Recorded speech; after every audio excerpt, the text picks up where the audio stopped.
Good evening, good evening, good evening, and welcome to Couch Conversations with the Doctors, where health is wealth. What night is it tonight? It is Monday night, and it is time for Couch Conversations with the Doctors.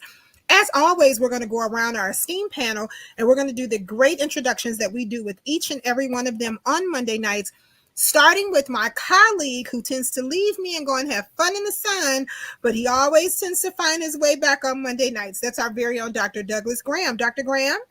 Thank you, Nikki. I'm a retired physician. I worked in the western suburbs for about 30 years. After that, went to Washington, D.C. to work with a congressman. It was an amazing and eye-opening experience. It's a real honor to be here, to be with my colleagues. I'm going to try and answer your questions as best I can.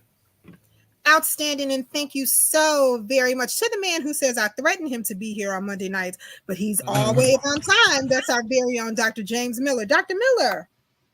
I want to say good evening to everybody, and I'm happy to be here once again with my colleagues, and thank you, Nikki, and to Congressman Davis for this platform that we can come and discuss issues that are concern of those the people of our community. I'm a retired physician as well. I practiced internal medicine for about 40 years in Chicago and in the western suburban areas, and retired in 2019. But I'm still interested in healing our community, and that takes continue to get involved and continue to seek to solve the problem that do exist and prevent as much as we can. So we're here tonight to see what we can do to try to help to heal our community. Outstanding, and thank you so very much to our special guest who really isn't a guest because she tends to pop in and out, but she's a member of our healthcare task force, Dr. Erica Taylor. Dr. Taylor, can you please introduce yourself?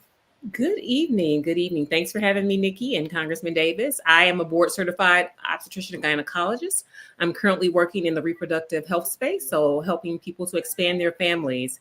And it's a pleasure to be here on as Black Maternal Health Week 2024. So an absolute pleasure and happy to sit on this proverbial couch with my esteemed colleagues. Outstanding, outstanding. Well, for those of you who are asking, Dr. Mason is on his way. He'll be here shortly. And I see some messages about Dr. Maya Green, and Dr. Green is still seeing patients tonight, and she will not be able to make it. And if she can, she'll drop in late. The congressman is at a Ways and Means meeting, and as soon as he gets an opportunity, he's going to try to stop by and be on with us. So just wanted to share that with you all just as well. Well, as Dr. Taylor said, it's Minority Health Month, and it is Maternal Health Week. So let's talk about maternal health and what happens in our communities when we talk about maternal health. And is it a taboo? And should we continue to talk about it? How do we raise awareness about maternal health? I want to say hey to Val Talley that's here, and also to Commissioner Steele, who is here with us, President Steele of the Metropolitan Water Reclamation. Hey, how are you? Also, Audrey Jaycox is here, and she's saying good evening to everyone. Thank you so very much. Well, Dr. Miller, we're going to start with you. Maternal health, why is it an issue? Well, it's one of the things that we've always been aware of, and is that health requires several things. First, it requires the ability to be able to make certain that we address the issues and the concerns, and to do as much to prevent problems from occurring that is a detriment to people in our community. We know that Black women suffers quite a bit of in terms of death, in terms of loss, in terms of disability during their process of reproduction, and so these are important issues that are very significant and have a very profound effect on our community. And so we really have to look and see what ways we can address and improve on those problems. Whether it be making certain that those women that need the care can get the care, making certain that once an individual has a problem that's identified, that the resources to address whatever comes up as a result of her being pregnant, is that those issues can be identified, and that woman can get good quality help and is able to get the support that she needs while going through the process of childbearing. Outstanding, outstanding. Well, Dr. Graham, why don't you share some of your thoughts? Well, I just want to add to what Dr. Miller is saying, because I think it's a question of really education. It's an education of the consumer population, it's education of the physician population, and it's the education of the legislators as well. Um, and I guess the way I think about this is I had this experience of being in the congressman's office and having the obstetrician and gynecologist call in this office and learned about how valuable doulas are. And throughout my entire education experience in medicine, I had no idea what they were. Now I understand. And there have been some very, very significant studies in the last 5 years showing how many Black women, have very serious health issues and die after delivering their babies, specific to the Black community. Well, if you don't know about the problem, how in the heck are you going to fix it? How are you going to do it to develop educational programs, resources? How are you going to develop healthcare access? How are you going to address this problem if you don't know about it? So that's why I think it's education of everybody, the patients, the physicians, and the legislators, so that you can do something about it. Because, boy, it's really shocking to think in this country, with the technology and the wealth that we have this kind of issue. Outstanding, outstanding. Thank you so very much. I have a ton of anonymous questions that seem to be coming in. Well, in America, oh, hey, Linda Johnson, I see you're here. Good evening, Linda Johnson. In America, it talks about our maternal rate in 2021, in 2021, 32.9 deaths per 100 live births happened. That is just astonishing to hear in a country that is so far advanced.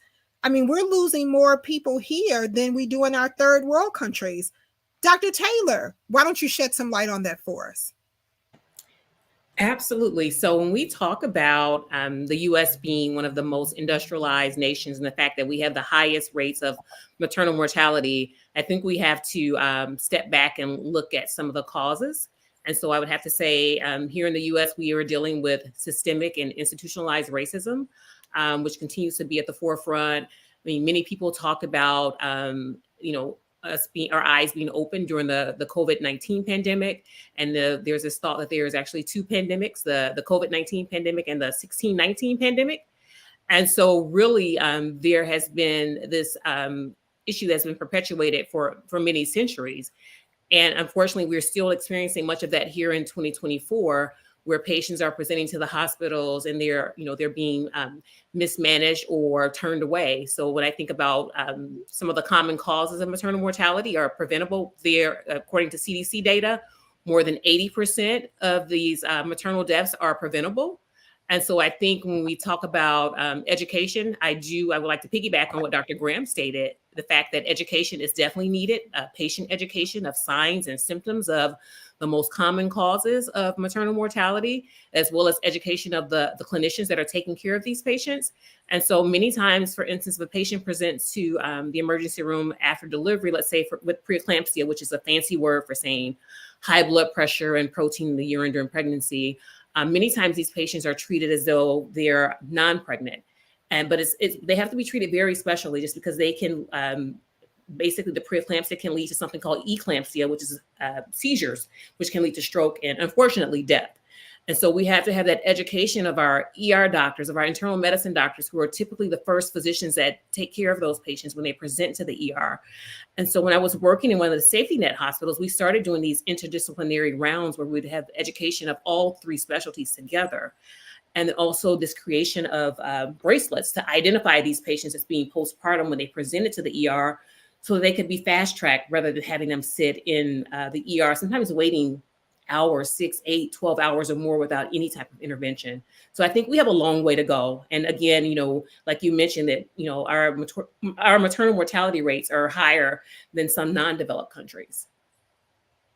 Absolutely. Well, we have a question, actually. It's an anonymous question that says, I suffered from preeclampsia. What actually causes this? So preeclampsia is actually an issue of the vessels, so the arteries. And so you have something called vasoconstriction, where these vessels are constricting. And so risk factors for preeclampsia would be extremes of age. So very young patients or older patients are more prone to it. If you've had preeclampsia in one pregnancy, you're more likely to have it in subsequent pregnancies. Also, if you have underlying medical conditions, so if you have a history of high blood pressure, or if you develop something called gestational hypertension, which is hypertension in pregnancy that usually develops after 20 weeks or the 5-month mark. And so that's really what the preeclampsia is. Okay. Outstanding. Outstanding. We have another question that says, can African American women actually do artificial insemination?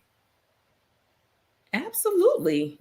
It's open to all women. And Illinois is actually a great state if you're thinking about undergoing in vitro fertilization, because we're a mandated state. And so there's lots of opportunities where insurances will cover that. And there's lots of organizations here in the state where you can have that done. Okay. She says, thank you. She has been trying and have been hitting brick walls. So thank you for sharing. Is there a brick wall that patients hit when they want to do in vitro fertilization?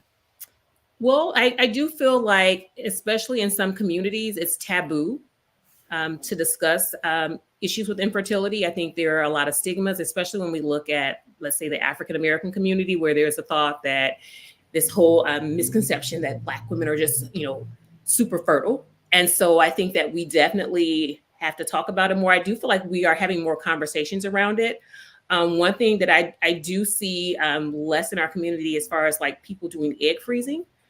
So I would recommend, if you're thinking about having a family and maybe you haven't identified that partner, that lifetime partner that you want, to definitely, freeze your eggs. I think people are also delaying childbearing for career and education. And so that's definitely a viable option. If you want to have a family, you can have your eggs frozen for future use. And is there a time period when you can actually begin to use your eggs, or how does that actually work? So basically, one thing, let's just do a little biology lesson. So with women, we are born with all the eggs that we're going to have for our entire life. And so I don't have to do any shopping, right? No shopping for the eggs. I got them. Okay, well, you can do that too. Now, sometimes it because we're born with all the eggs we're going to have, it's like as we age, our eggs are also aging. And so with that increased age also comes increased risk of genetic issues such as Down syndrome and other chromosomal abnormalities. And so sometimes patients are, when we're hitting that 40 year mark, 40 years old, it's like our egg pool is what the quantity and the quality actually go down. And so you can actually do genetic testing before you have the egg implanted to see if that is going to be a viable egg. And so patients are sometimes opting to use donor eggs. So if you could go shopping for an egg, okay.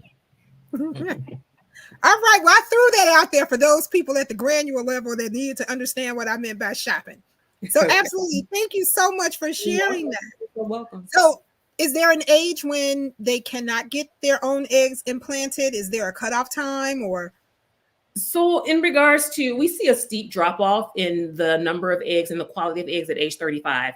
And so sometimes when you're in the hospital setting, we use this term called advanced maternal age. There's another term called elderly pregnancy, which I actually detest, but it is used.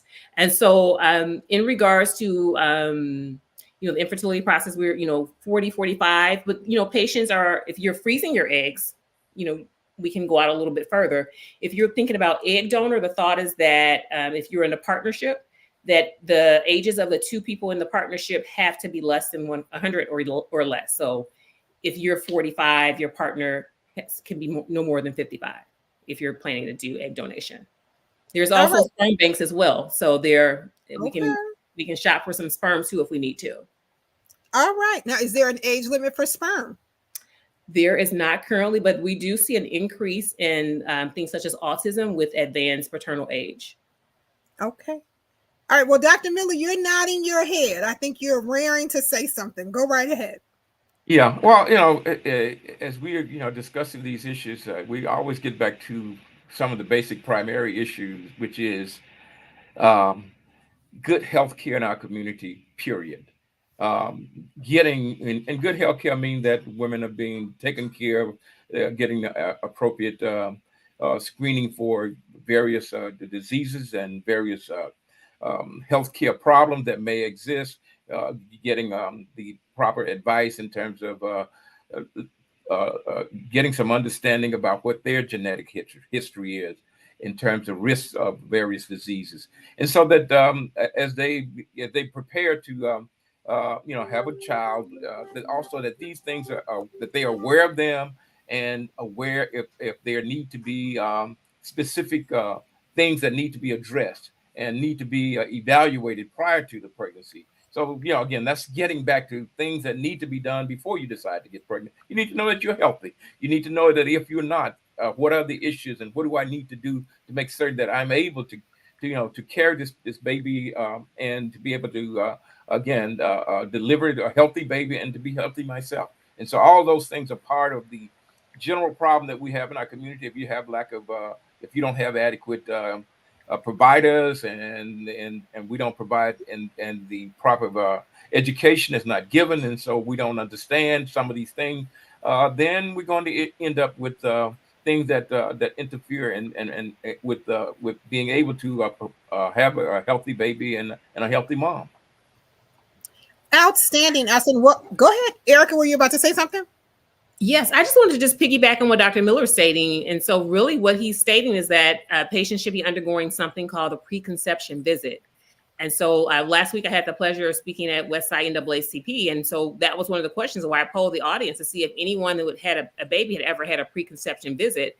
And that really gets at the crux of us really addressing those chronic issues before a woman decides to get pregnant, making sure that, everything is optimal. Let's say she has high blood pressure, we're going to make sure that it's optimal. She's a diabetic, we're going to make sure those things are optimal, because if those things are not well controlled, they're at an increased risk of pregnancy loss very early on. And so again, that's huge, having that early visit. Go right ahead, Doug. I was going to ask Dr. Taylor, what about post-delivery follow-up?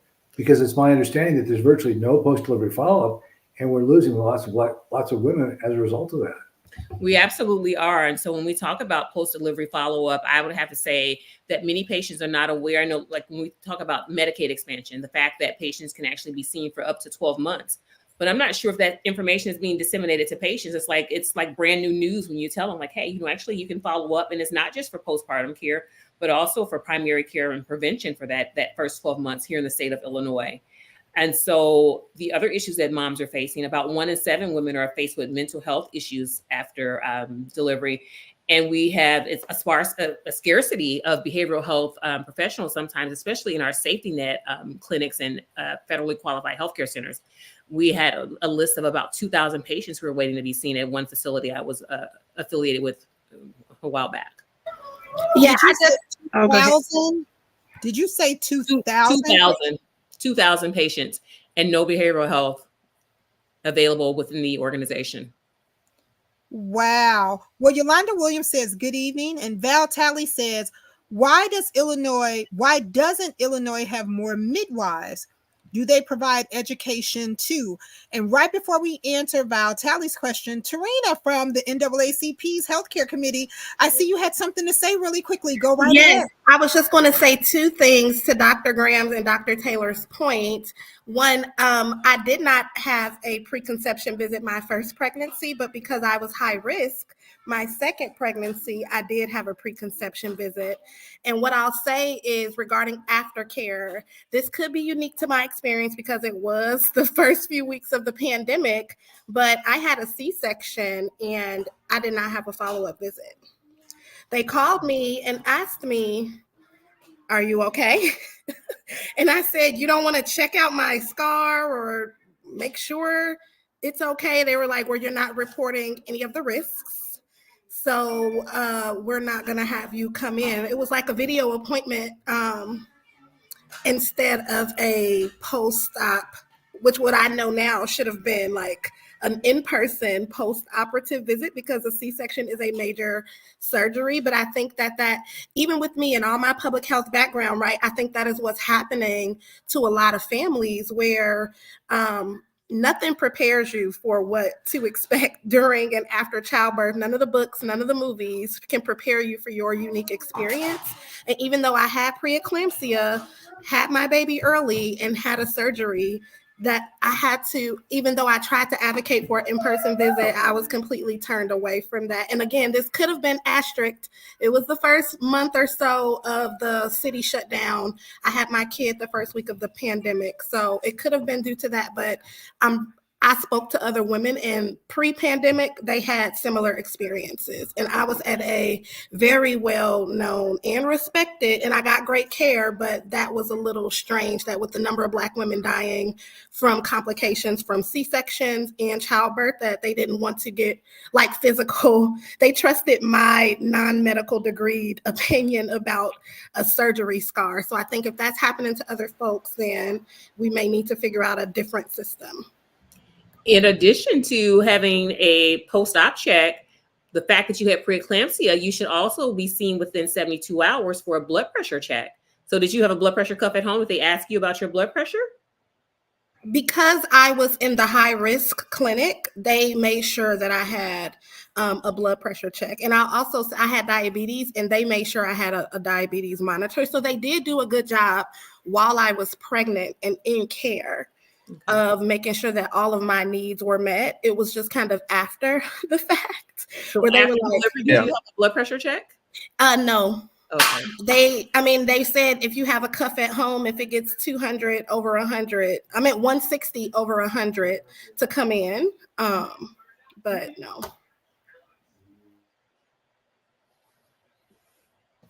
Really? Okay.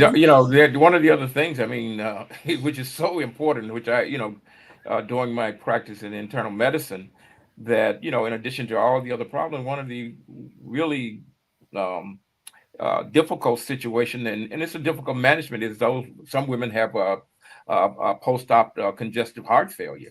And if they're not really managed well, they really can end up having a lot of problem and possibly lose their lives. So follow up is, pre-op care during the pregnancy and follow up and post-op care is so important in order to be able to make certain that we take care of these patients well.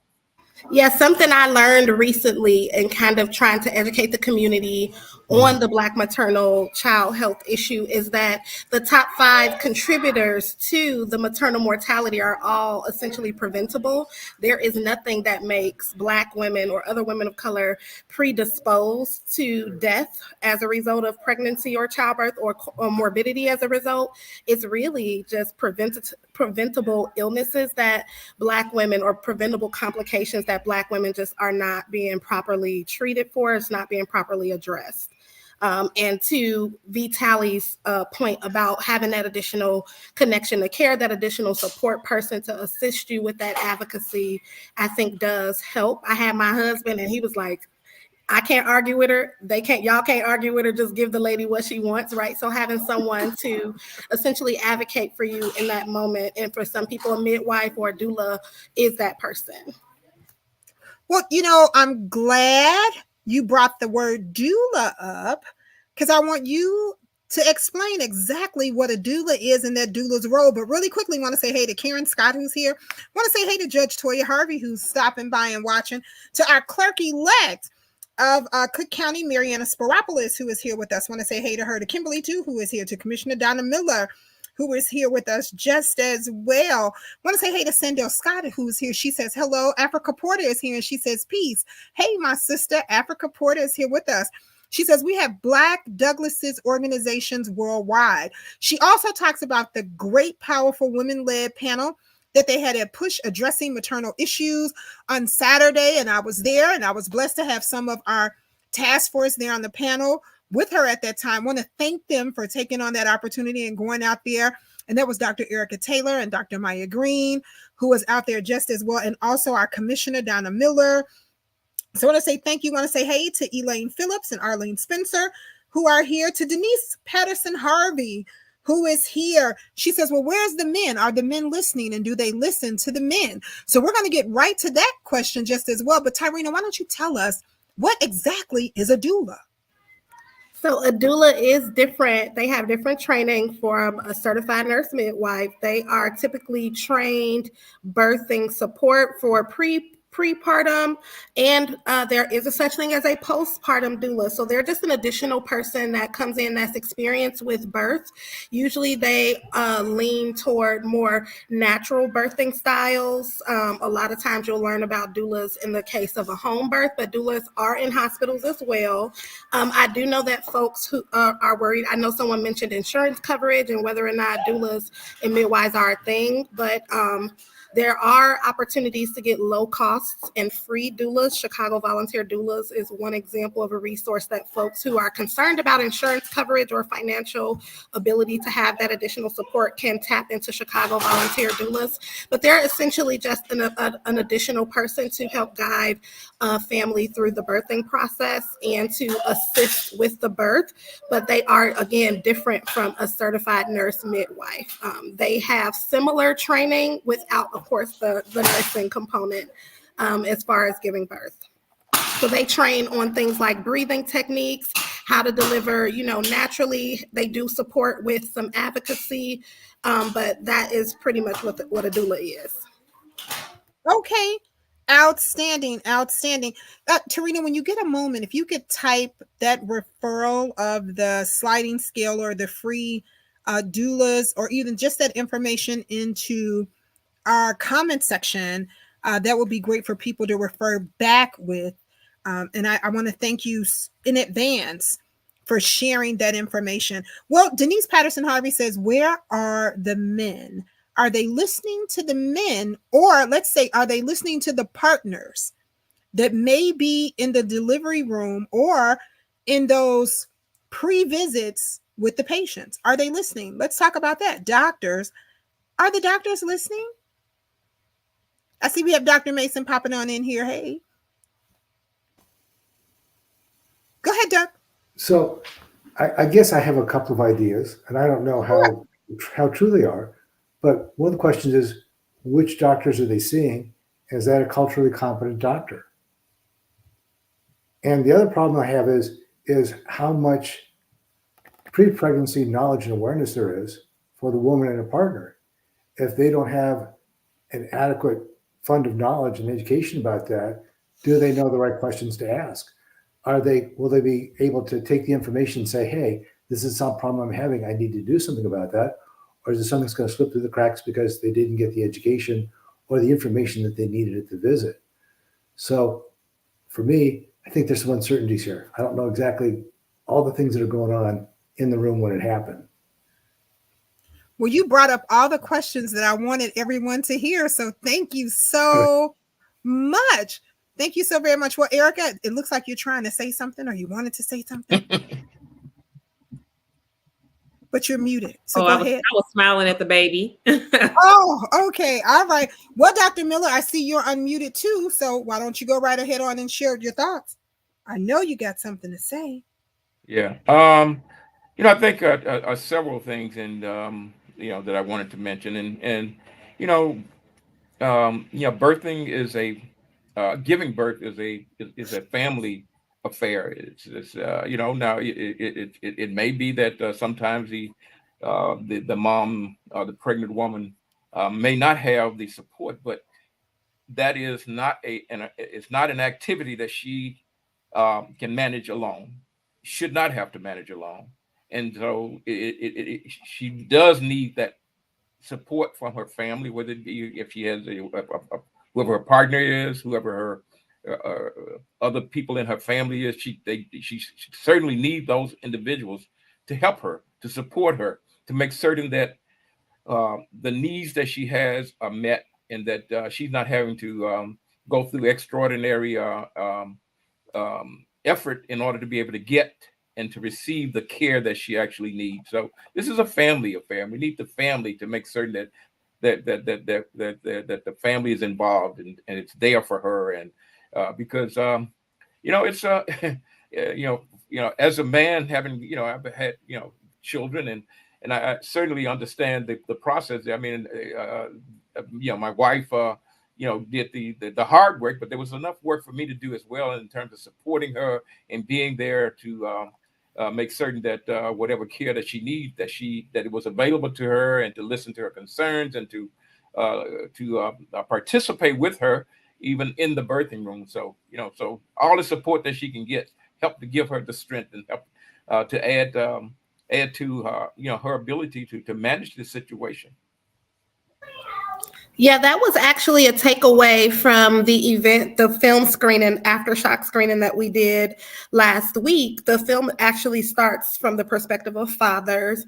And one of the panelists, Sona Smith, she's an awesome birth equity advocate. She spoke to something that I do think that we've moved away from, that, more traditionally in our culture, births were a community experience. They weren't just the mom in a room with doctors. It was the entire family. It was elders from the communities who had babies. It was kids who had a role in helping to assist with the birthing. And so I do think, Dr. Miller, that outcomes might have looked differently if it was an entire family that was aware, an entire family that can advocate instead of just the two parents, for example.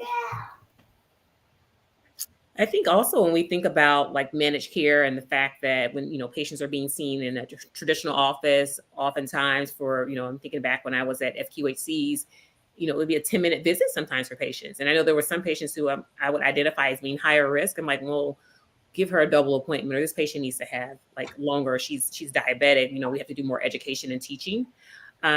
Also, I feel like there's a need for more of like the centering in pregnancy, the group prenatal care, which really allows the opportunity for patients to receive like a deep dive into some of the issues that they are facing during pregnancy.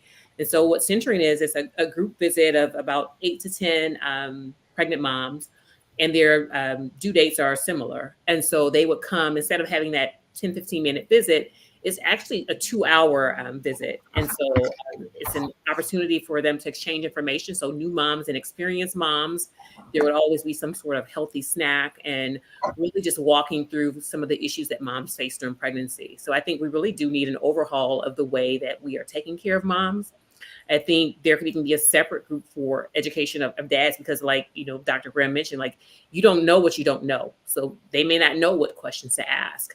Even if you talk about preeclampsia, some patients don't even know like the signs and symptoms, even though it's one of the most common causes of maternal mortality. So again, I think we have a long way to go, I think, in making sure that everyone is educated on these issues.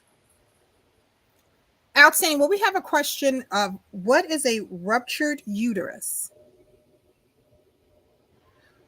So a ruptured uterus is a uterus that that basically there's a weakness. So let's say someone who's undergone a C-section, and so that area can be a point of weakness. And so a patient that actually labors against that can have a risk of that uterus breaking or rupturing open.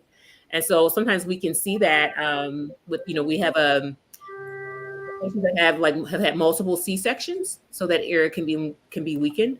When we look at like the American College of Obstetrics and Gynecology data, typically if a woman has had more than 2 C-sections, we would recommend that they would just continue with C-sections after that, just because the more times that uterus is cut into, the more likely of having a rupture. It's also life-threatening, can be life-threatening. Okay, outstanding. Thank you so much. Well, I see one of my colleagues, one of our office mates have joined us just as well. Reverend Paul Jackson, Pastor Paul Jackson. He says, "Thanks for the good information and blessings." So thank you so very much. I think he's having a little tech difficulties and he kind of dropped off, but I do believe he is back. To the young woman who inboxed me and said, "Where is the congressman?" Well, the congressman is actually in a Ways and Means meeting, but if he gets out of his meeting in time, Sister Bonnie is here with us, and Sister Bonnie is saying, "Wow." So I want to say hey to Sister Bonnie. We have an anonymous question that says, "Can anyone suggest the steps to go through after having has a birth injury, HIE, due to the hospital?"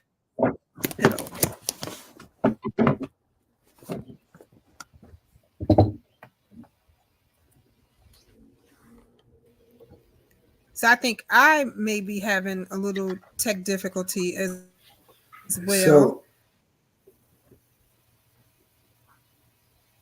All right, can you guys hear me? Yes. so Nikki, my wife's an attorney, worked at a hospital, so I have a All particular right. vision about that question. And I think one of the issues I think is to see a doctor All not right, we got a affiliated little with the dead air hospital. going on here. Tech problems we're having.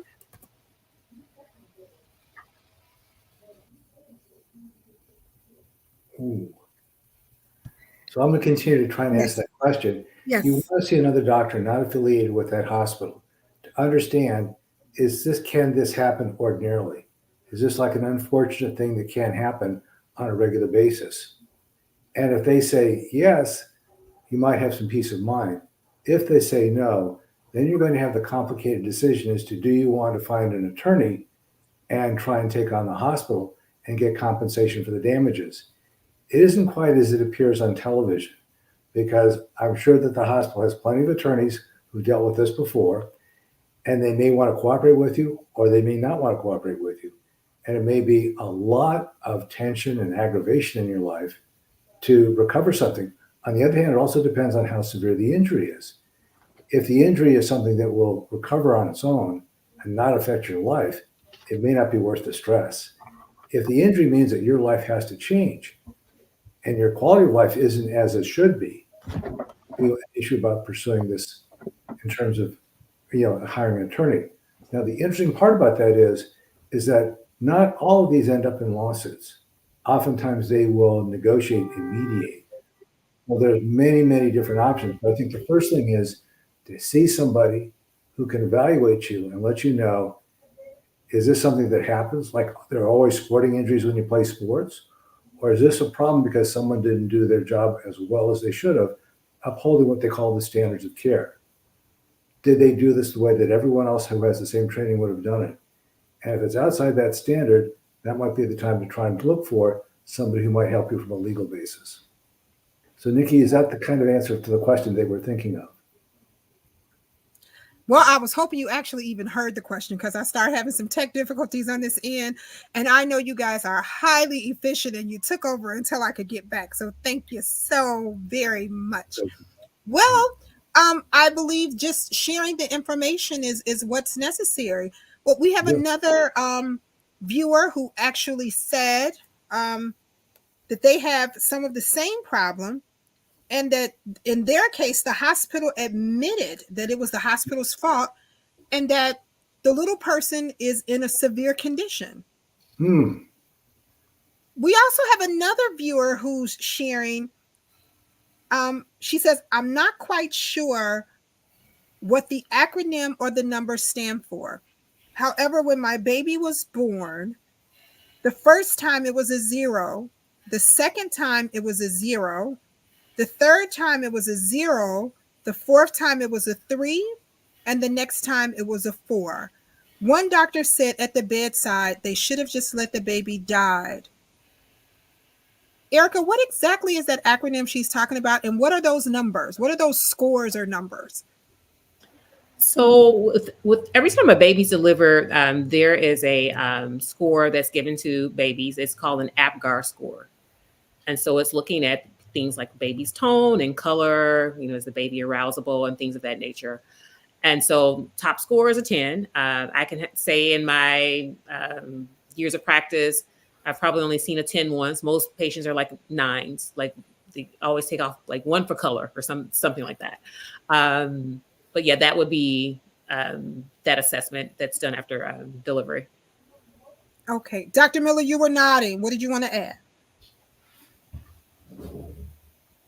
I was just, nodding to what she was saying in terms of she obviously know a lot more about this app, about the post-delivery scoring of babies, but she's talking about how well the baby is doing or how not well the baby is doing. Yeah.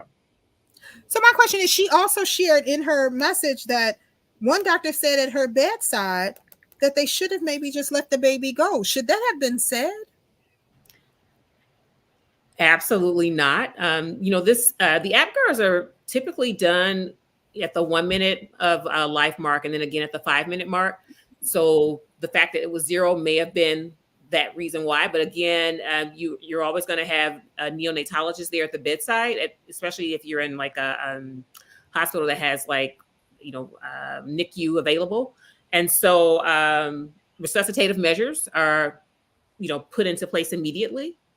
And so again, I would say that probably would have not been the space to say something like that. I think at that point, they would probably be, my thought is they would probably have been working on the baby to try to resuscitate. Okay. All right. Well, that's interesting. Another person says, I thank you for asking my question. I hope it wasn't on the wrong panel. No, nothing is the wrong panel. Let me share that with you. Nothing is the wrong panel.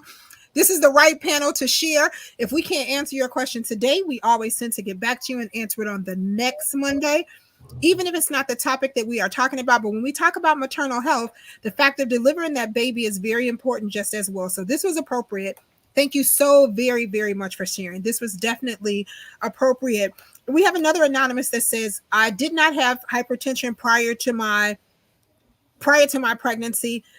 In the later months of my pregnancy, just about 28 weeks, I developed hypertension, which got worse. Now that I have delivered the baby is 6 months old now, and I am suffering from severe hypertension, and I am on several medications now. Is there anything I can do? I would say, again, I always think about, food as medicine, but however, there are some times where you actually do need to take antihypertensives or medications to lower the blood pressures. So I would work closely with, your primary care physician. You might need to see a cardiologist too for better maintenance. But again, just watching things in the diet. So staying away from things that are high in salt, doing a well-balanced diet of like baked foods, lots of vegetables. I always say eat your color. So lots of different colored vegetables and fruits, if that's available. Trying to decrease your stress and being active too. I think that can also help. So 30 minutes of some form of physical activity. It can be as simple as taking a walk, 5 times a week. Maybe engaging in things like yoga, meditation, just doing things that are like kind of centering, mindfulness. I think those things can be helpful. Also, Erica, I mean, Dr. Taylor, shouldn't we share that they should be concerned about what they are drinking? Absolutely. Be concerned about what you are drinking. Pay attention to those drinks. And I'm not just talking about alcohol. And I'm not just talking about alcohol, but Dr. Taylor brought it up. But I'm not just talking about alcohol. Be concerned about the things, the liquids that you put in your body, such as a lot of sodas and even some of those power drinks or things that we think are really healthy for us. Dr. Taylor, why don't you share some information about that? Absolutely. So the caffeine drinks like Red Bull, those can actually raise your blood pressure. Drinking things that are caffeinated, so green tea, black coffee, those can also increase your risk. And then alcohol can also increase hypertension as well. We have an additional question that says, I had 70 fibroids and had problems getting pregnant. They removed half. I got pregnant. And then the fibroids grew with my baby. My baby was delivered and they removed the rest of the fibroids. I am 31. Will these fibroids come back? More than likely, yes.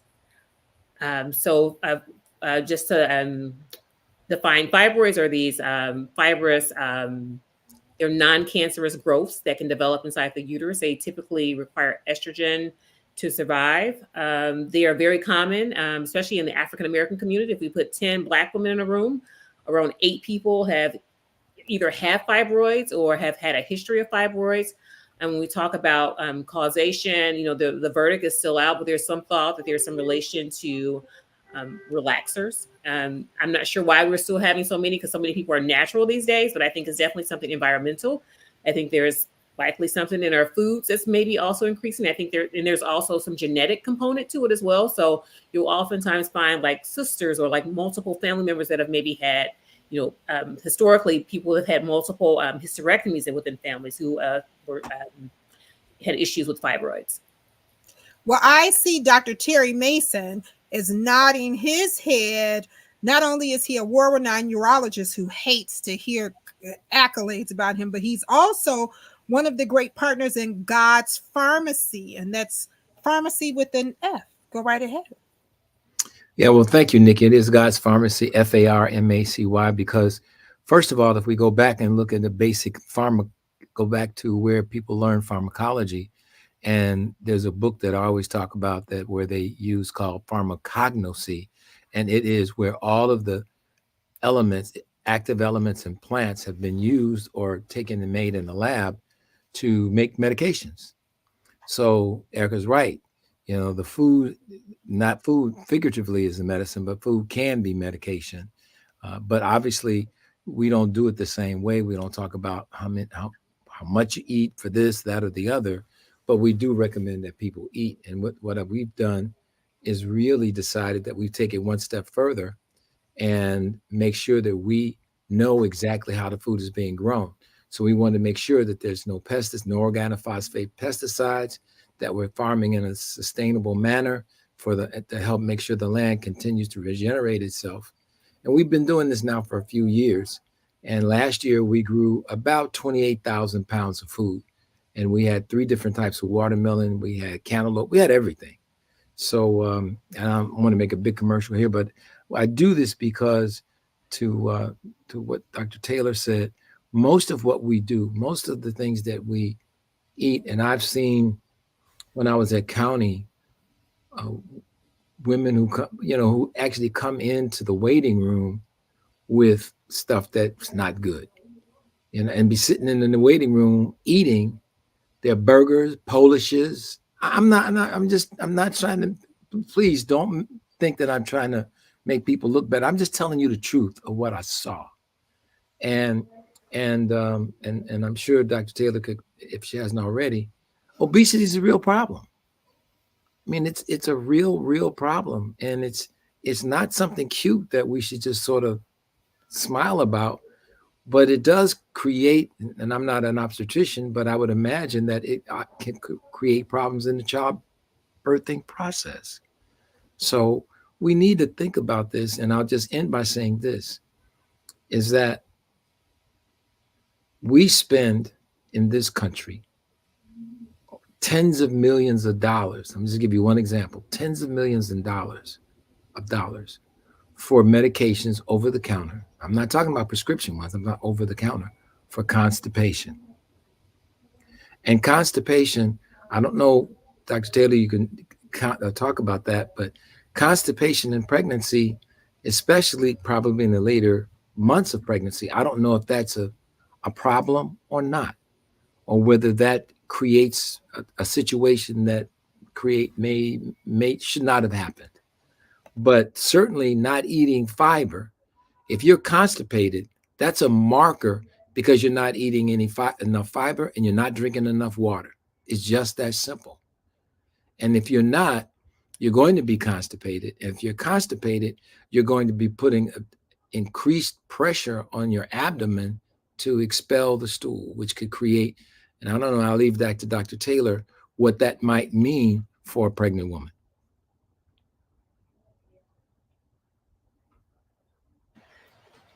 So I would have to say I haven't really seen a lot of hasn't really impacted our delivery process, but I do notice sometimes, like even when I'm doing like a pap smear, a spectrum exam, and you can feel that impacted stool when you're doing a bimanual exam. And so often I'll ask a patient, like, oh, are you having regular bowel movement? So it definitely is a huge issue, I feel like, in our population, where, we have a lot of, people like instant meals and they want everything to be on the go, and lots of things with harmful things with dyes, hot Cheetos, Takis, and all of those things too. I think that's really wreaking havoc on our GI systems.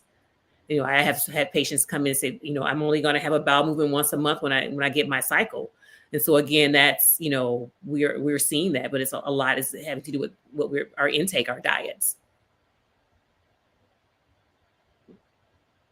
You're muted, Nikki. Once a month, Dr. Taylor? Did you say once a month? Once a month. That's the only time that they can go regularly without having to take some type of supplement or Dulcolax or something like that, but they're not going on a regular basis. And I'm even Can seeing that that- now, even in the reproductive space. And we have women that are coming in. You can just look at their diet, and it's like we're doing like embryo transfers and retrievals, and you can literally see on ultrasound, you know, the intestines are filled, and it makes it very difficult to do some of these procedures just because of the lack of them being able to be regular. So can that cause an even greater problem, such as a bowel obstruction, just to have that backed up like that? I That's a think question. over time, I think it will be more prone to things like diverticulitis, diverticulosis, where you get these little out pouchings of the intestines. Yeah. Mhm. And also it goes back to diet too. So, you know, people that are eating diets, you know, high in grains, things like popcorn, and, you know, those kernels can sometimes get stuck in those popcorn. Yes. I love the pop in the corn. Let's talk about the Oh corn my being goodness. fatten up the hogs. Oh God. So we have a young lady you know, who is, go ahead, Dr. Miller. Yeah, I was just going to say, I mean, everybody kind of, kind of when we say once a month bowel movement, but that was an issue that I saw with a number of patients during my years of practice. That was, and it ended up being when we were able to solve it was when we were able to change how they ate and drink water and but with some people they just they were stubborn and they didn't want to change and they continued to deal with this problem. But yeah, that you could constantly complain of constipation and says and made it well known that I only have a bowel movement during my menstruation. Other than that, I don't move my bowel. Or they don't drink water. It's like I don't like the taste of water. I only drink pop, juice, etc. So I think that's also an issue. We got to get together on that. I mean, I'm going to start talking about that on the radio because this is, what's happening to that the blood that's circulating through that mom and into that fetus with this kind of condition going on, and whether or not there's something that we should look at more closely, because I see a lot of we used to see a lot of people, and another reason why we're doing the farm, because that's the only natural things that you can do. You got to drink fiber, eat fiber, and drink water. Absolutely. And I know some people who come from families of people who were all constipated. Mm-hmm. And we used to sit down and talk to them, and guys would say, "Oh, it's my prostate is large," and I'm like, "Oh, we got a large prostate, but it ain't that big. It's not. It's not including your path for the stool to come out. I do a rectal exam on you, and it's the stool is impacted, and this is a major problem, and I'm worried that we have a lot of our children, because of the way they eat, mm-hmm, are now suffering with this particular problem and actually begin to accept this abnormality as normal. Absolutely, because you also see the kids coming in. They're coming in early morning appointments, and they have 20-ounce pop or juice, and they're eating Takis. It's 8, 9 in the morning, and so I think really it needs to be like a reset. Maybe we have to go back to when they come in. Then the doctors used to give an apple. It was like an apple a day or something. Maybe we need to go back to giving out a little fruit bag or something when they come in for appointments. Well, that has been the breakfast of champions of choice, is the hot Takis and that little red juice, mm-hmm, that our youth are eating. It's the on the bus stops, whoever made it is making a mint, but they're killing our communities. Well, I love the fact that even though Dr. Miller and Dr. Mason have these MNDs behind their names, but they're really farmers. Dr. Mason is on that south side with Guards Pharmacy, and Dr. Miller is on this west side with Urban Transformation. They are transforming one community at a time through the great vegetables and fruits that they grow, and they teach you how to grow them. So I want you guys, we're going to have one conversation where we're just going to talk about urban farming one day, and talk about how it actually helps us. The next young lady has just a statement she wanted to share. I really don't think it's a question. But she just wanted to share a statement. She said, I want to thank all the doctors and your panels each and every night for the great things that you do and the education that you've given us. Thank you guys for starting this prior to COVID when we didn't know what it was. And you broke down COVID to us, and then it was named, and then we knew, but you guys have stayed true. I want to thank you. I also want to thank you for sharing this evening about HIE. I have been so afraid to bring it up. And whoever sent the first comment, I want to say thank you to them. My baby lived for 6 months, and I've been afraid to have another. Should I try again? Well, I'm no doctor, but I'm going to say yes. If you can try again, then try again. If that's what you want to do, try again. Doug, what should she do? Should she try again? Well, I'm gonna have to take it. I like the way that you think, but I don't have enough experience with HIE to make a medical recommendation. But I like the way what you're thinking. Thank you. Dr. Miller, your thoughts? Yeah, I would certainly advise get all the evaluation that done before, and to make certain that doing if she decide to get pregnant, that again that she get all the care that she need, and that care is delivered timely, and that that the conditions that occur, that they are addressed appropriately, and then we'll be praying for her.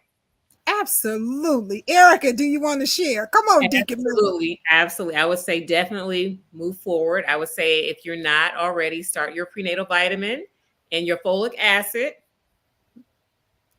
Okay. Get your preconceptual visit. Well, our next question says, where do you get this pre-pregnancy visits at? What doctor should be sharing that with you? I have never heard of that, nor have any doctor ever asked. So you can see your OBGYN. So there needs to be more conversation around this, I feel, where, we talk a lot about the annual visit and people come for pap smears, but really talking about, what's your ideal family look like.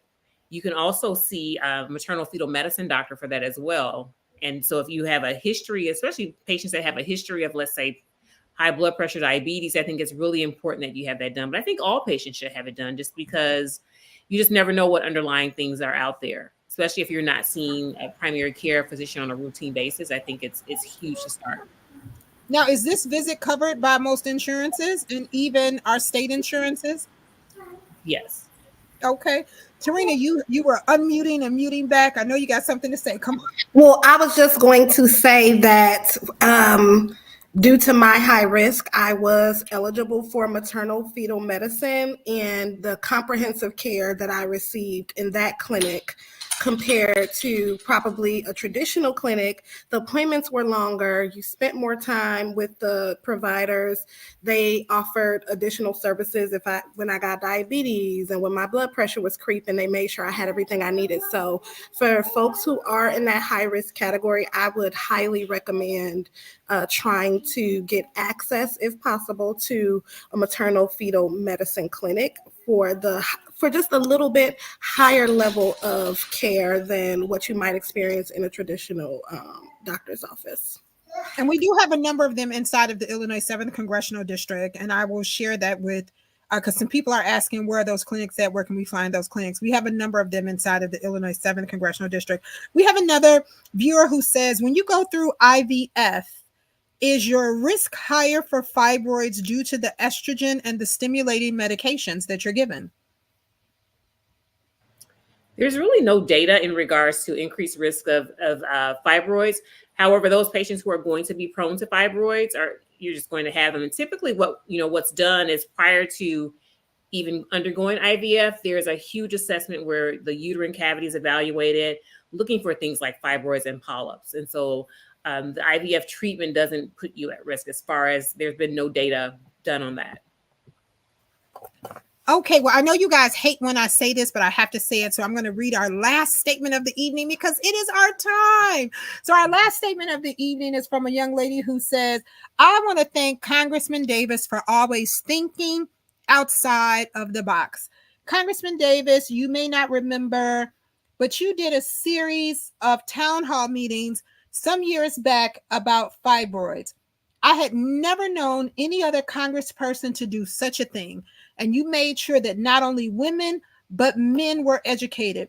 You asked us at one visit to bring our husbands and bring our partners, and we did. We want to thank you because my partner and I followed you throughout the entire 7th Congressional District, learning more at each of the visits. I was wondering if this is something that you can do again. We can definitely look into the calendar and see if we can put that back on the calendar once again. I will make sure that the congressman gets your direct comment, and he thanks you for your patience, your watching, your coming out, just the information that you are sharing. So we want to say thank you so very much. As we do on each and every Monday night, we go around the table and we say our until next Monday. But right before I do our until next Monday, Tyrena, I think you have an announcement I want you to make that's coming up. What is it, tomorrow? Or is it day after, Wednesday? Tuesday, tomorrow, Wednesday?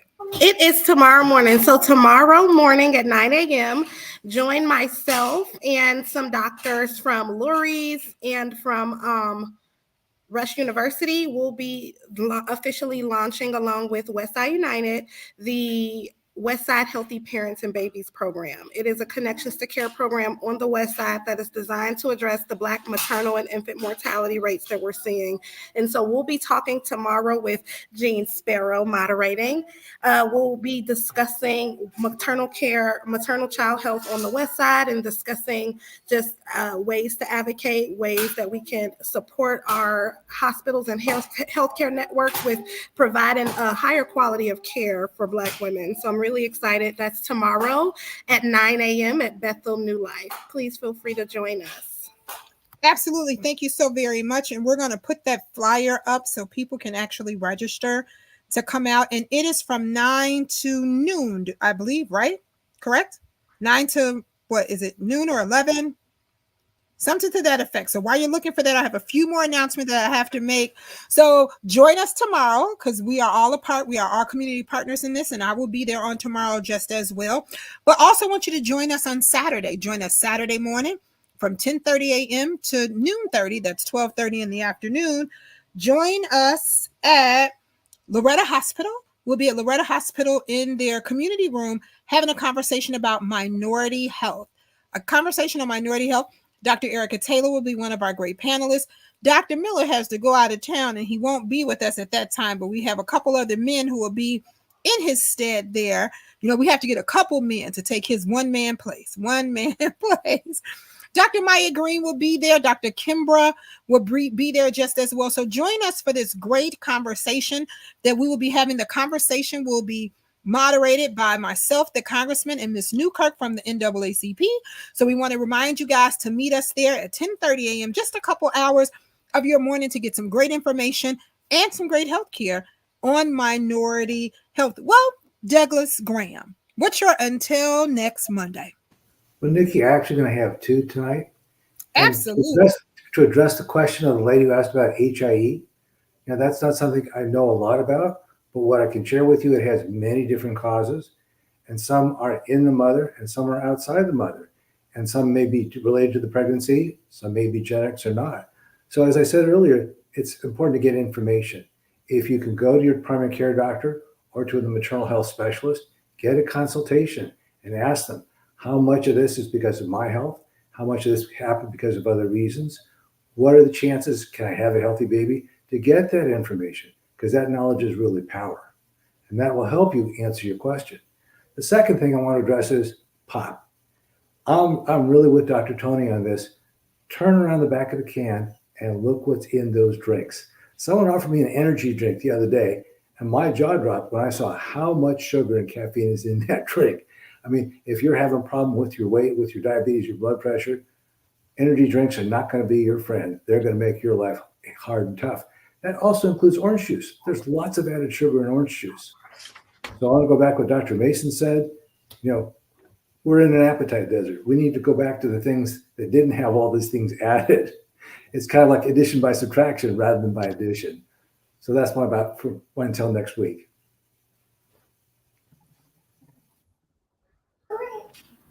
Nikki, we can't hear you. thank you so very much. I try to mute in between so we don't have a lot of background noise. And my kids over here barking a little bit, so I try to keep it down.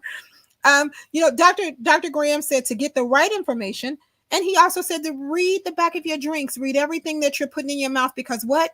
Knowledge is power. Knowledge is power. Dr. Miller, you're until next Monday. Well, we really have to begin to practice prevention. There are a lot of problems that if we that we can't that we try to manage, that we can do a much better job by preventing them from occurring. We can, and a lot of that prevention has to do with what we put in our bodies, and if we have to really take become very serious about this, because once you get it, you got it, and now it becomes a whole different story. But if you can prevent these, you can prevent diabetes, you prevent hypertension. You're going to be in a better situation in terms of having a quality and a healthy life. Uh, Now, certainly, these are some of these are manageable diseases. But I'm trying to say is that there's some things that you can do, each of us can do for ourselves to prevent us from getting some of these things, and a lot of it has to do with what we eat, what and how we drink water. I mean, Dr. Graham mentioned the pop can. Leave that pop alone. Don't do it. Drink the water instead. Absolutely, absolutely, Dr. Miller. Well, Yolanda Williams says great informations. I love Monday nights. And my cousin is here. Hey, Lynette. Lynette Roberts is here, and she says, need sea moss, all natural herbal teas. Oh, okay. All right. She says, good evening. I absolutely agree. Please find an alternative to pop. Audrey J. Cox says, this is the best Monday night conversations. Thank you so much, Audrey J. Cox. Well, Dr. Miller says prevention is key.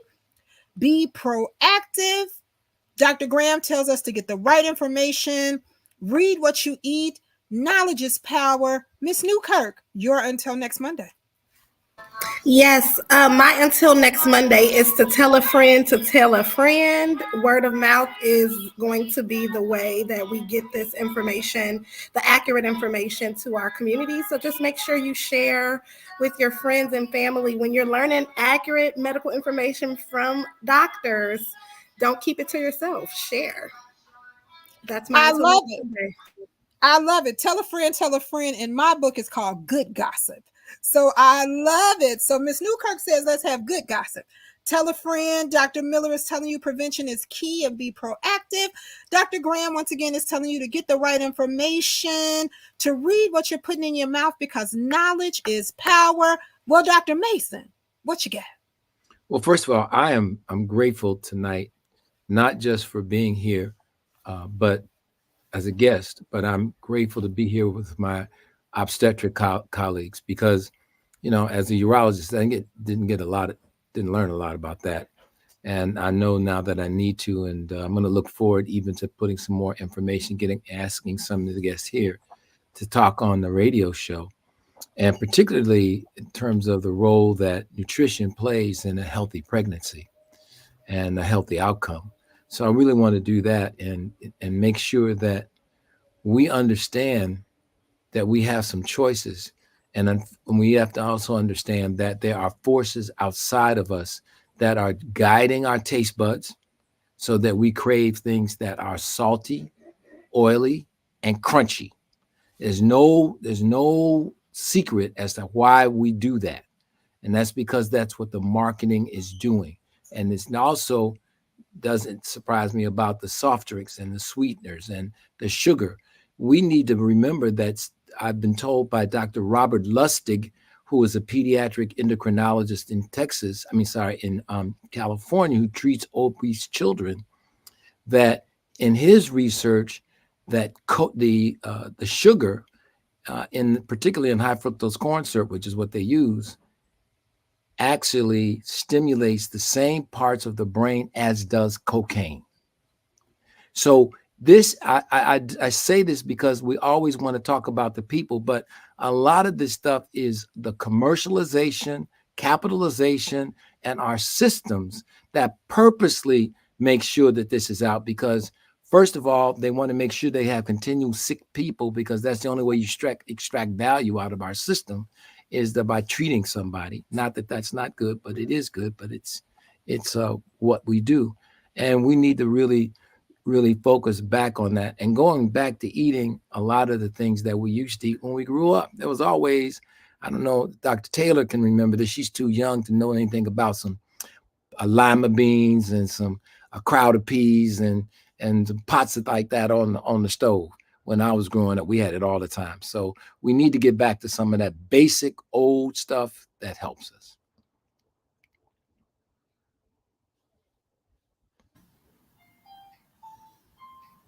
Well, Dr. Mason, Dr. Taylor is from the South, so she know about a pot of lima beans and purple peas. Like purple peas. She might be able Come on, to talk cook about it now. Come on, Doc. Come on, don't be scared. Yeah, I know about purple whole peas. And then what is it? The green beans and white potatoes. Well, they call them down south. Don't forget to throw a little okra in there now. You keep okra. All good stuff though, right, Dr.? Absolutely. So I just feel like there's definitely that need for that collaboration as we talk about as Black Maternal Health Week. But this is something that needs to go beyond the 17th. This is something that should be a 365 effort. So I would just have to say collaboration is going to be key, looking at things like nutrition, getting people active. That's one of my loves, working out and lifting. So and patients, you can stay active during pregnancy. So I just want to leave everybody with an African proverb. So if you want to go fast, go alone. If you want to go, I forgot the quote now. If you want to go fast, go alone. If you want to go far, go together. So I think that's what we really have to do. And I think we can go far. We have a lot of work to do, but it can be done. All right. I love it. Yolanda Williams says we have to eat vegetables every day. Growing up, we didn't have separate meals. That's right. We all ate at the table. And I think that may be some of the problem. Whatever happened to the family table? We may need to discuss that. Well, Dr. Taylor says collaboration in 360. And she also wanted you to know, if you want to go fast, to go alone. And if you want to go far, you go far together. And we need to unite and go together. Dr. Mason reminds us to be grateful. Stop sick care, because that's what he was saying. Stop sick care. And then he says, let's go back to basics. Dr. Miller also tells us to make sure that prevention is the key and to go and be proactive. Don't forget, Miss Newkirk told us to have some good gossip, to tell a friend that tells a friend. And then, of course, Doug tells us to get the right information, read what you eat, and knowledge is power. Want to remind you guys to meet us on tomorrow at Bethel New Life. It's from 9 to 10:30. Also want to remind you to meet us on Saturday morning at 10:30 at Loretta Hospital from 10:30 to 12:30. And then we want to remind you all to grab us every Monday night right here at Couch Conversations from 7 to 8.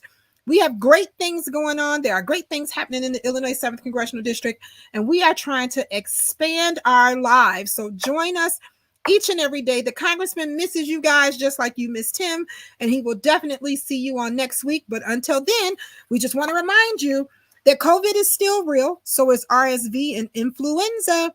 So make sure that you are keeping yourself healthy. If you are in a room and you do not feel that you have achieved herd immunity, just simply pull your mask out and wear it. It's okay to continue to wear your mask if you feel that you're not safe.